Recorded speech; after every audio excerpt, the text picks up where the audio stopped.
Hi loves, it's Elle and welcome back to my channel, and thank you so much for being here, and happy Foundation Friday. This one is going to be one that you guys have asked a lot about. So if you want to know more about that, hit the subscribe button, share this video with somebody you think might like it, and let's do it.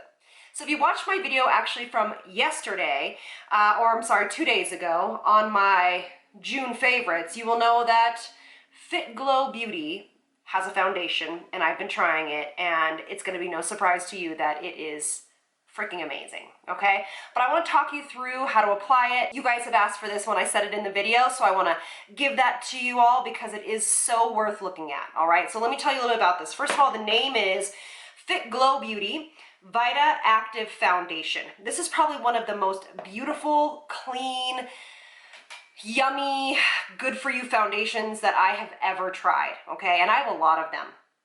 First of all, it is only $55. Most of the ones that are super amazing like this are well over $85, $100. They're super expensive. So the price point on this, FITGLOW Beauty, you are doing it right. Yes, it is a little bit more expensive, obviously, it's not drugstore. But for everything I'm going to read you, it's amazing. So basically what this is going to nourish your skin with clinically proven superfoods and essential vitamins, the plant-based skin-loving blend of vitamin C, botanical hyaluronic acid, that is something to remember, you guys, seaweed brightener, and beta-carotene increases collagen production and dramatically boosts skin's ability to diminish spots, freckles, hyperpigmentation, sun damage, and improves elasticity. And it is cruelty-free, organic ingredients, toxin-free, vegan, gluten-free, product of Canada, which I love, recyclable, and silicone-free. This is probably one of the only foundations I've ever tried that does not have water as the first ingredient. The first ingredient here is aloe leaf juice. So this is a super potent, I don't know how they came up with this formulation, but I would like to know. And it's just full of really obviously other great ingredients in here as well, which is like sunflower oil, you know, that's a huge one for me.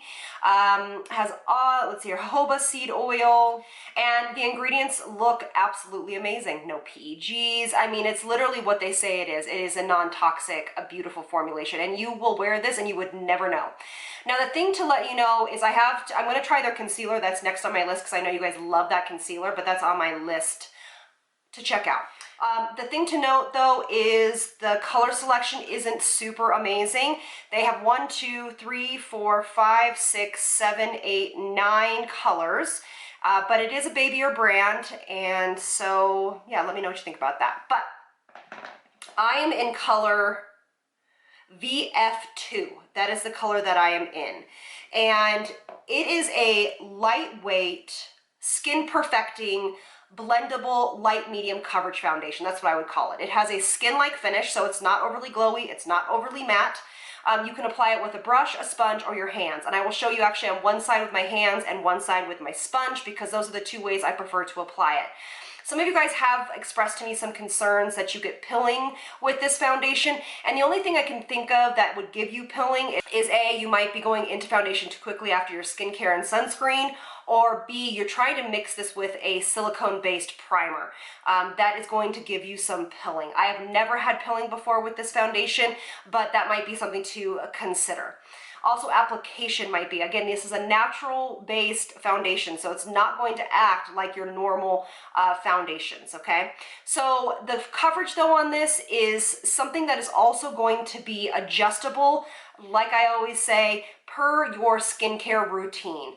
As you know, I choose to do a very hydrating skincare routine, so my foundation ends up to be a little bit more glowy and than somebody that would maybe be more combination. Now, this foundation, we're going to let it go. We're going to let it wear. I'm going to show you what it looks like. I don't necessarily know if this would be the most perfect foundation for you if you were oily, but you could prep it with a really nice primer and see how it happens. So I'm going to take just a little bit like this. I'm going to pull my hair up. Hold on one second, and I'll scoot you in. I'm going to dot this on my face. All over,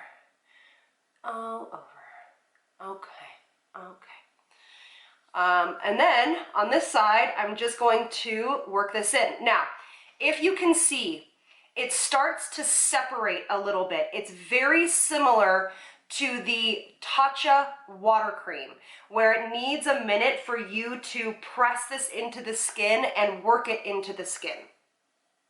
My favorite way to apply this foundation is with my hands or sponge, but honestly, how you get the best kind of finish for the skin is really with your sponge, and that's just for my skin type and my liking, because sometimes this way of applying it with your hands has a tendency to leave, if you can see it, it has a tendency to kind of get into pores and things like that. Okay, so that's why I recommend you using it with a sponge. Let me pull my hair up and scoot you in.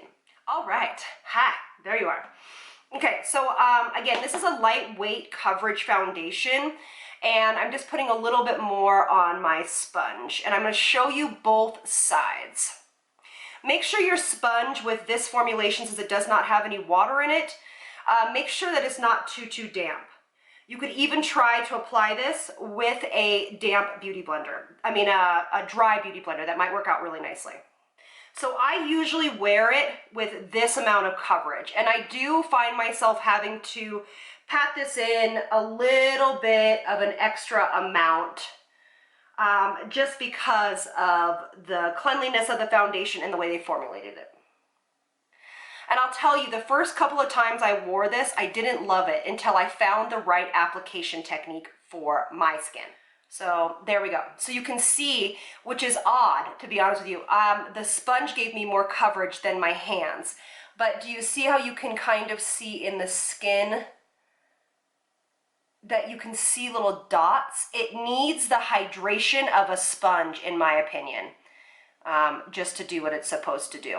Now, if you're looking for a full coverage foundation, this is not going to be it, okay? This is going to be a skin-like, beautiful, everyday, wearable foundation. I have not been able to build this up past this.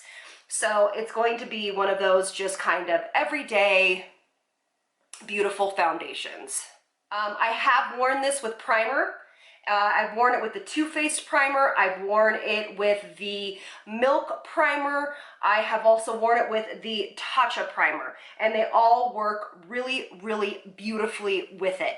I have not tried it with a silicone primer, just being that it is not a silicone-based foundation.